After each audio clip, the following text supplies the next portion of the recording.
This huge UFO is said to be a mile wide. It's been seen over Puerto Rico, according to Quest's Director of Investigations, Tony Dodd. He says several US military aircraft have been snatched from the air. Right, that is the main UFO which the people in Puerto Rico say is abducting aircraft. They reckon this UFO is over a mile across in size. That was a picture done by the UFO artist Jim Nichols from photographs taken in Puerto Rico. Can you put the next photograph on? That is not a very good photograph. It's actually a colour photostat copy of a photograph of one of these interceptions. The Puerto Rico story has prompted much interest from UFO watchers or ufologists. I'd like to ask you a few words. When Captain Graham Sheppard came back from a tour of the area, they were keen to know his story. The explanation of everybody that we spoke to was that they were craft of some kind from elsewhere. It seems to be moving, how can I say, up the agenda of awareness to the extent that nobody was prepared to claim that these phenomena were lights in the sky or Venus or geese or aeroplanes. They were quite matter of fact about the possibility that these were spacecraft. Quest claims that the slides have been checked by NASA and shown to be genuine photographs. Well, my own view is that they were seeing products of a very, very advanced technology, civilization, possibly.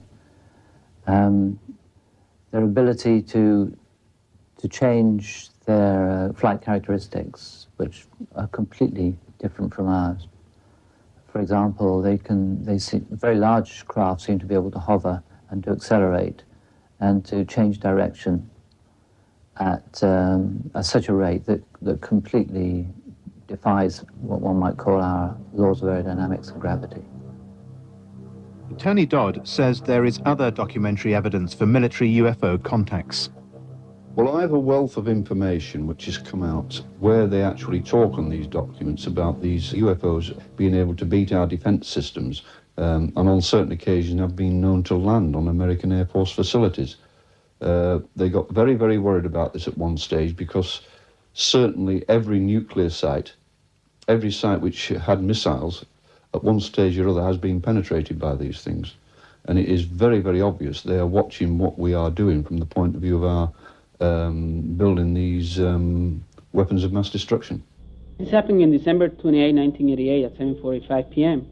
The people of the area of Cabo Rojo and Lajas, two towns to the southwest of the island, that night saw a very huge ball of blue light, as we see here in the drawing, that was flying over the Sierra Bermeja Mountains, a small ridge there where many of these incidents have been happening in Puerto Rico.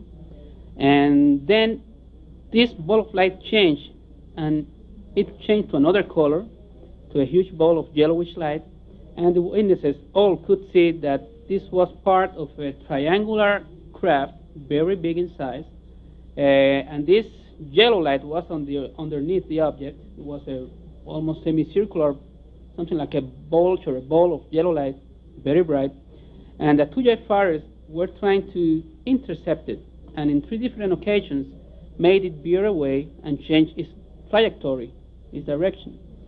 In the third occasion, the object stopped in midair.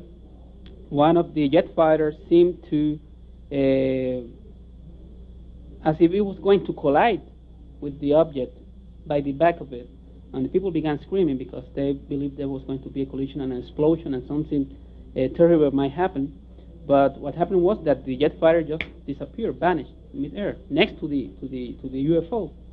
The other jet fighter kept flying next to it by the right side of it, and then all of a sudden, it also disappeared. It vanished.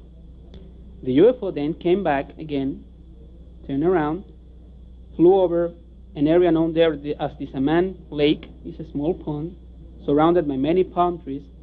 And over these palm trees, I would say about an altitude of 100 feet from the palm trees, it divided itself, this huge triangular object, into 2 different objects. It split with a luminous explosion, a soundless explosion of very bright light. And both parts of the craft.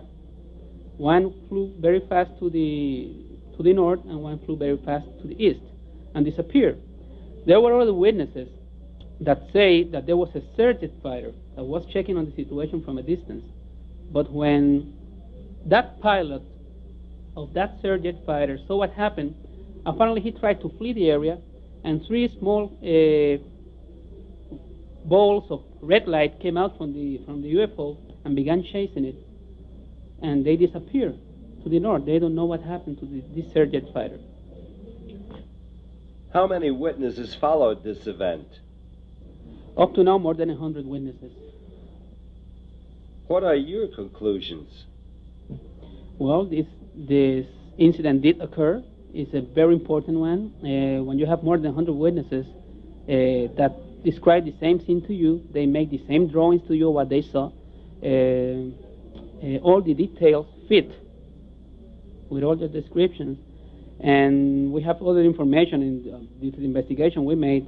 For example, that this jet craft must have been from the Navy of the United States, because that day the Puerto Rico Air National Guard had no airplanes or any air practices in the area, and Roosevelt Road Naval Station in Ceiba, a principal base in the Caribbean from the U.S., did have some air practices that night and personnel in the area, even though they denied it. But the FAA, Federal Aviation Administration in San Juan, confirmed to us that there were practices from Roosevelt Road Naval Station there.